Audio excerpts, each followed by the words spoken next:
What I'm about to share with you today could completely change the way you look at seafood after 60. Because some of the fish Americans have been told are heart smart, clean, and safe can quietly work against your blood pressure in ways that don't show up until the damage is already underway. And when I reveal fish number one, the one many people confuse with one of the healthiest choices in the seafood case, you're going to understand why so many strokes seem to come out of nowhere, even in people who thought they were eating better. Before we begin, please subscribe so you never miss simple, life-saving health tips created especially for Americans over 60 today. I'm Dr. Sandra Whitemore, and after more than 2 decades in cardiology, I need to tell you something plainly. The problem isn't always the foods that taste obviously unhealthy. It's often the foods that wear a health halo, the foods your neighbor recommends, the foods your spouse orders at a nice restaurant, the foods sitting in your refrigerator right now because somebody told you fish is always better than beef. And that single idea that all fish is automatically protective has misled a lot of older Americans. Now, let me be very clear before we go any further. I am not saying fish is bad. In fact, the right fish can be one of the best proteins for your heart, your brain, and your circulation. But that's exactly why this conversation matters. Because after 60, your margin for error gets smaller. Your arteries are less forgiving. Your kidneys may not clear excess sodium as efficiently. Your blood vessels may already be stiffened by years of hypertension, diabetes, inflammation, or smoking.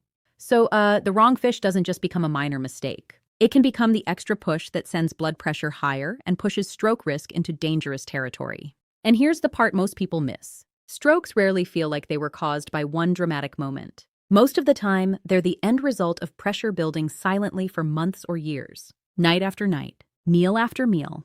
Blood vessels getting irritated, fluid retention increasing, arterial walls losing flexibility, tiny injuries accumulating until one day a clot forms, a vessel ruptures, or the brain is suddenly starved of blood. And if you're over 60, high blood pressure is not just another number on a machine. It is one of the most important warning signals your body gives you.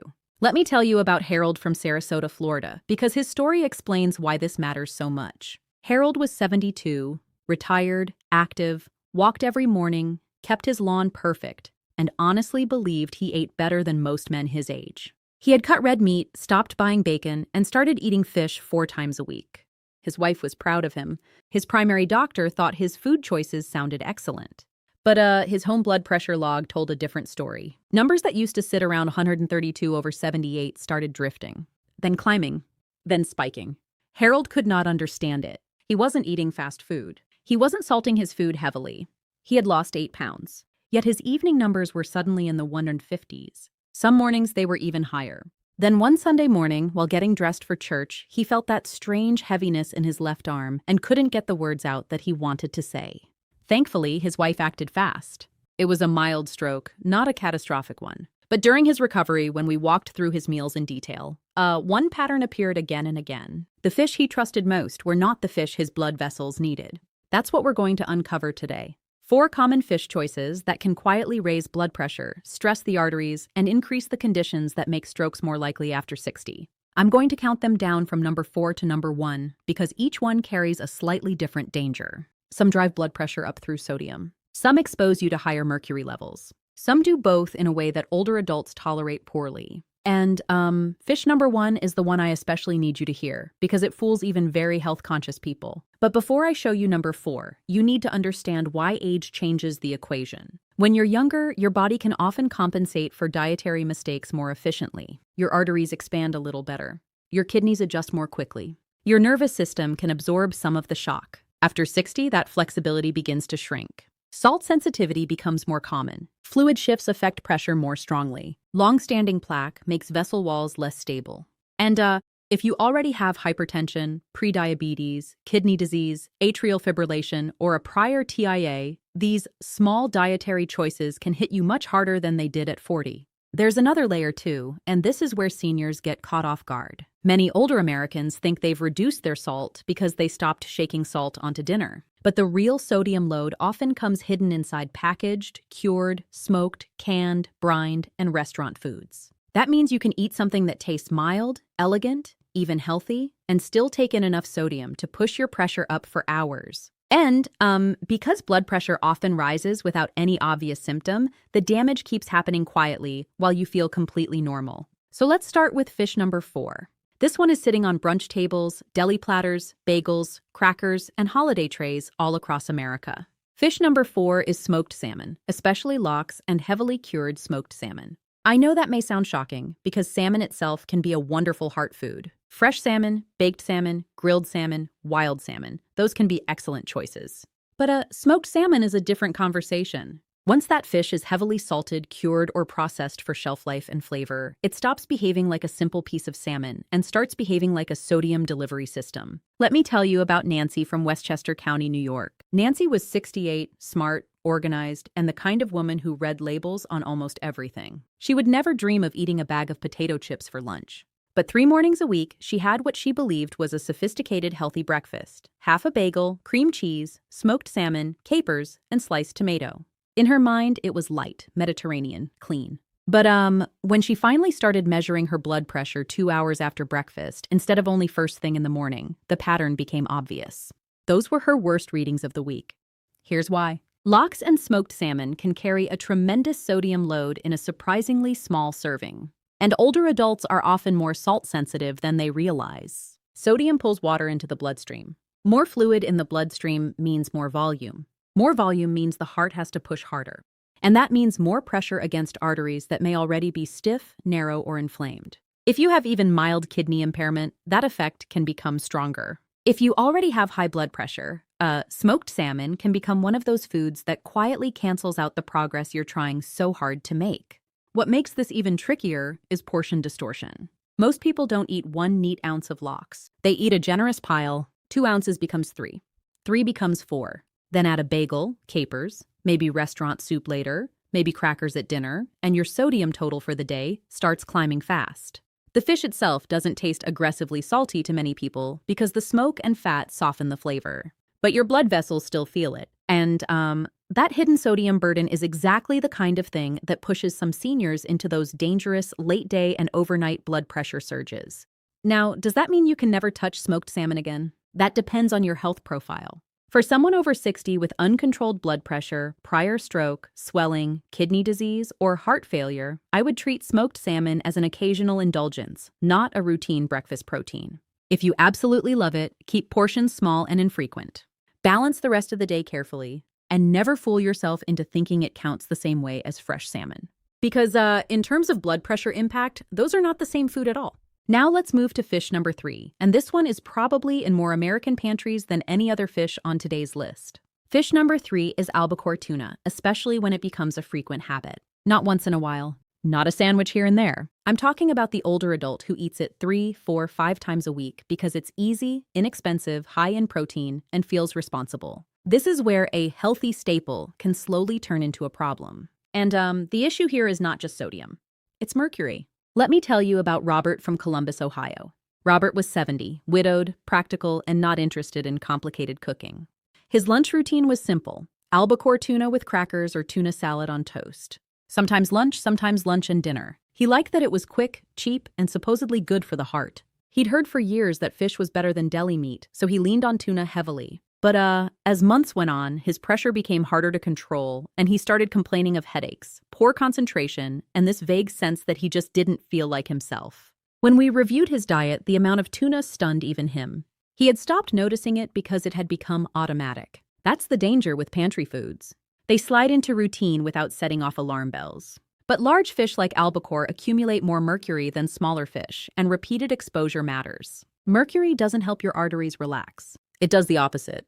It's associated with oxidative stress, vessel injury, and mechanisms that can worsen blood pressure regulation over time. And when that happens inside an older cardiovascular system, the risk equation changes quickly. Here's the critical distinction. Many people think all canned tuna is basically the same. It's not. Albacore, which is also called white tuna, generally carries much more mercury than canned light tuna. So the person who thinks they're upgrading by buying the more premium tuna may actually be increasing their exposure. And because the can is small, familiar, and easy to justify, it's one of the easiest fish habits to overdo. That's why this fish deserves a place on this list. The problem is not one sandwich. The problem is repetition without awareness. I also want you to think about the psychology of this food. Seniors often choose tuna when they're trying to be disciplined. It becomes the good lunch, the fallback lunch, the heart-smart lunch, so they eat it more often than they would ever eat steak or fried chicken. That means the risk is cumulative, not dramatic. No immediate symptom, no flashing light, just exposure adding up while blood pressure becomes harder to manage and vessels get more irritable. And when someone already has hypertension, that's exactly the kind of background stress I don't want piling on. Now I need to be fair here. Tuna is not poison. I am not telling you that one tuna sandwich causes a stroke. I'm telling you that after 60, frequent albacore tuna can be a poor choice if you are relying on it as a routine staple, especially if your blood pressure is already elevated, your cognition feels off, or you have kidney or vascular issues. If you love tuna, choose it strategically, not automatically. And if you're eating albacore multiple times per week, that is the habit I would change first. Fish number 2 is the restaurant fish that makes people feel like they're ordering something upscale, clean, and sophisticated. Fish number 2 is swordfish. This is where people really get blindsided because swordfish sounds powerful, lean, and elegant. It's grilled in steakhouses, served on vacation, and recommended by friends who are trying to eat lighter. But swordfish is one of the classic examples of a large predatory fish that accumulates a heavy mercury burden over time. And once again, older adults often pay the highest price for that accumulation. Let me tell you about Carol from Scottsdale, Arizona. Carol was 69, active, stylish, and deeply committed to what she called eating smart. Every Friday night, she and her husband went out for dinner, and she almost always ordered swordfish because it felt cleaner than steak and more special than salmon. That weekly ritual lasted for years. Then her blood pressure started drifting upward despite walking, despite watching her weight, despite doing so many things right. She kept asking the same question I hear all the time. How can my numbers be worse when I'm trying so hard? That question breaks my heart because sometimes the answer is hiding in plain sight. Swordfish sits high on the food chain. The bigger and older the fish, the more mercury it tends to collect. That means the exposure can be far higher than what you get from smaller, shorter-lived fish. And mercury exposure is not just a conversation about the brain. It matters to the cardiovascular system too. It can contribute to endothelial dysfunction, oxidative stress, and mechanisms associated with rising blood pressure. When the endothelium, the delicate inner lining of your blood vessels, doesn't function properly, those vessels stop relaxing the way they should. And that puts more strain on every heartbeat. Think about that for a moment. Your blood vessels are supposed to expand and respond smoothly as blood moves through them. But when that system becomes irritated or damaged, pressure rises more easily. The heart has to work harder. The arterial walls take more stress. Plaque becomes more dangerous. Clots become more likely to matter. So when I say swordfish can become risky after 60, I'm not talking about some abstract laboratory concern. I'm talking about the kind of vessel stress that, over time, helps create the environment where strokes happen. And that's a very different way of looking at a Friday night dinner special. Another problem with swordfish is that people tend to eat it in large portions. A swordfish steak isn't a tiny little serving. It's a thick slab, so the exposure per meal can be substantial. And because it's often eaten at restaurants, there's another layer many people forget: restaurant seasoning. So now you may have a high-mercury fish dressed up with salty marinades, sauces, or rubs. That's a double hit older hearts do not need. Once you start seeing it that way, swordfish stops looking like an innocent, healthy upgrade and starts looking like a gamble. If you've been eating swordfish once or twice a year on vacation, I'm not trying to terrify you.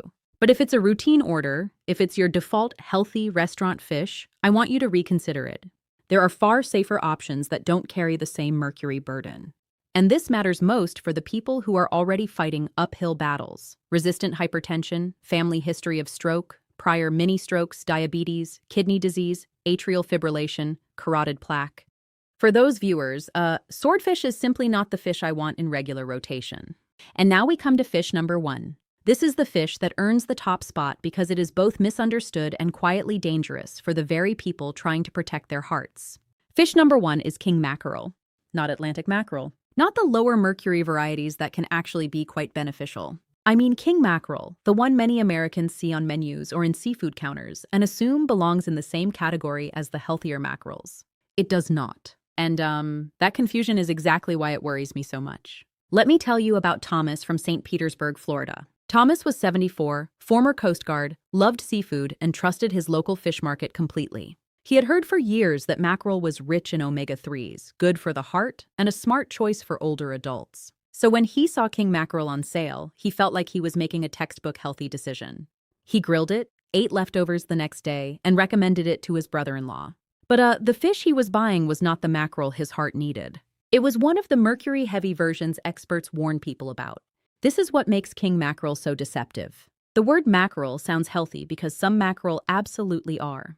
Atlantic mackerel, for example, can be a very good choice.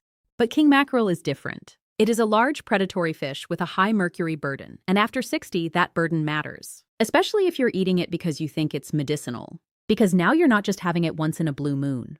You're repeating it. You're building a habit around it. And repeated exposure is where small-looking risks become meaningful risks. I want you to imagine the tragedy of that misunderstanding. A senior tries to clean up the diet, swaps burgers for fish, starts grilling more at home, thinks, I'm finally doing right by my heart. But because nobody explained the difference between king mackerel and the safer varieties, that person may be giving the body more mercury than it can gracefully handle. Not enough to cause dramatic poisoning overnight, perhaps, but enough to create vascular stress, blood pressure trouble, and a more dangerous internal environment. This is why education matters so much. Good intentions alone don't always protect you. King mackerel is the kind of fish I want older adults with hypertension to avoid entirely, especially if they have a history of stroke, TIA, kidney problems, memory decline, or unexplained difficulty controlling their numbers. There are too many better choices, too many safer choices, too many fish that deliver protein and omega-3s without the same mercury concern. So if king mackerel has been part of your routine because you thought all mackerel was heart protective, I need you to stop and correct that now. And, of all the fish on this list, that one correction may be the most important. Let me tell you something important, though, because I don't want fear to replace wisdom. The goal is not to stop eating fish. The goal is to stop eating the wrong fish in the wrong way after 60. This channel is not about scaring you away from food. It's about helping you avoid the traps hiding inside foods that sound harmless. And, if all you heard today was, fish is dangerous, then I have failed you. Because the truth is more hopeful than that. There are excellent fish choices for older adults. You simply need to know which ones respect your blood vessels instead of burdening them. So what should you eat instead? Fresh salmon instead of smoked salmon. Trout instead of swordfish. Sardines if you tolerate them and choose lower sodium versions. Pollock, cod, sole, or flounder prepared simply without heavy breading or salty sauces. Atlantic mackerel instead of king mackerel. Even canned fish can work if you read the label carefully and watch sodium. The point is not perfection. The point is making your routine fish choices lower in sodium and lower in mercury, so your meals finally support your pressure instead of secretly sabotaging it.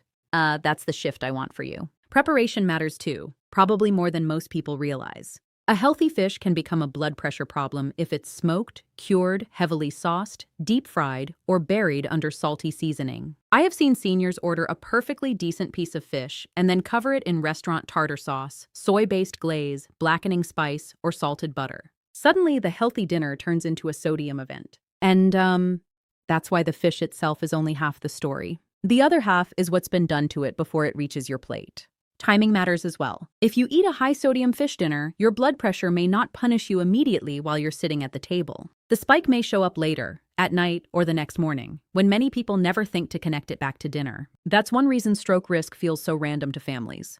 But it often isn't random at all. It's the quiet result of blood vessels being stressed at the wrong time in a body that already had very little reserve left. And older adults deserve to understand that connection before something devastating happens. I also want to speak to the viewers who are saying, but I've eaten these fish for years. I hear that every week. And my answer is always the same. The body you had at 50 is not the body you have at 68, 72, or 79. What you tolerated before may not be what you can tolerate now. Kidneys change, arteries change, medication interactions change, salt sensitivity changes. The brain becomes less forgiving of pressure spikes. So, your diet has to age with you. That is not weakness. That is wisdom. Several times a week, restaurant swordfish twice a month, and plenty of canned soups on top of that. She made just a few strategic changes, not a total life overhaul. And within 6 weeks, her home readings were better than they had been in almost a year. That's the encouraging part of this entire conversation. Blood vessels can respond when you stop irritating them. Pressure can improve when you reduce sodium and lower exposure to the wrong kinds of fish. Not always enough to come off medication, not always overnight. But meaningful improvement is possible. And for seniors, even a modest drop in blood pressure can matter enormously. A few points lower can mean less strain on the brain, less strain on the kidneys, less strain on the heart, and a lower chance that a random morning becomes the morning everything changes. Those are not small wins. I need to give you one more warning here, and it's an important one. If you already have high blood pressure, don't use this video as permission to panic or to start cutting foods randomly without a plan. Use it as motivation to become more precise. Look at labels. Watch sodium. Rotate safer fish. Pay attention to how often you're eating albacore or high-mercury restaurant fish. Measure your blood pressure consistently, not occasionally. And if your numbers are climbing despite your efforts, bring your food pattern to your doctor in detail. Not "I eat healthy" detail. Because healthy means very different things to different people. One person means grilled trout and steamed vegetables. Another means smoked salmon bagels, canned tuna every day, and swordfish on weekends. Both will describe that as a fish-based, heart-smart diet. But those are not the same pattern, and they will not produce the same result in a 65-year-old with borderline hypertension. That's why I care so much about specificity. General advice keeps people comfortable. Specific advice keeps people safer. And that difference can save a life. Now let's review the 4 fish one last time, because I want these locked into your mind. Number 4, smoked salmon and lox, because sodium can quietly drive up blood pressure and fluid retention. Number 3, albacore tuna when eaten too often, because higher mercury exposure can accumulate and stress the cardiovascular system. Number 2, swordfish, because large predatory fish carry a heavy mercury burden that older vessels do not need. Number 1, king mackerel, because it's often mistaken for a healthy mackerel choice when it's actually one of the fish seniors should avoid. Remember that distinction. It matters. And here's the emotional truth underneath all of this. Most strokes do not happen because someone didn't care. They happen to people who were trying, but were missing a few critical pieces of information. People who thought they were doing well enough. People who trusted labels, menus, habits, and old assumptions. That's why I make these videos. So you don't have to learn these lessons from a hospital bed, from a rehab center, or from the terrified look on your spouse's face when your words suddenly won't come out right. If I can help you prevent that moment, then this conversation is worth everything. So tonight, I want you to do something simple. Open your refrigerator. Open your pantry. Think about what fish you actually eat, not what you think you eat. Read the labels. Count the sodium. Notice how often albacore tuna shows up. Think about your favorite restaurant orders. Ask yourself whether you've been leaning on smoked, cured, canned, or large predatory fish more than you realized. And if the answer is yes, don't feel guilty. Just make the correction. Small corrections made early are how people avoid very big consequences later. If this video helped you, I want you to stay with this channel because I'm going to keep showing you the hidden mistakes that quietly hurt older hearts and brains. Not the obvious mistakes, the hidden ones, the ones nobody explains clearly enough. And if you know someone over 60 who eats fish thinking it can only help them, send this video to them today. A brother, a sister, a spouse, a church friend, a neighbor. Because one overlooked food habit can become a medical emergency, and one shared video can sometimes stop that from happening. And I want to hear from you. In the comments below, tell me which of these 4 fish surprised you the most. Was it smoked salmon? Was it tuna? Was it swordfish? Or was it king mackerel? Tell me what's in your kitchen right now, and tell me which safer swap you're going to make first. I read those comments, and they help me know exactly what older Americans are struggling with. Your question might become the next video that helps someone else avoid a stroke. Protect your pressure. Protect your brain. Protect the tiny blood vessels that give you your words, your balance, your memory, your independence, and your tomorrow. Because after 60, health is not about eating foods with the best reputation.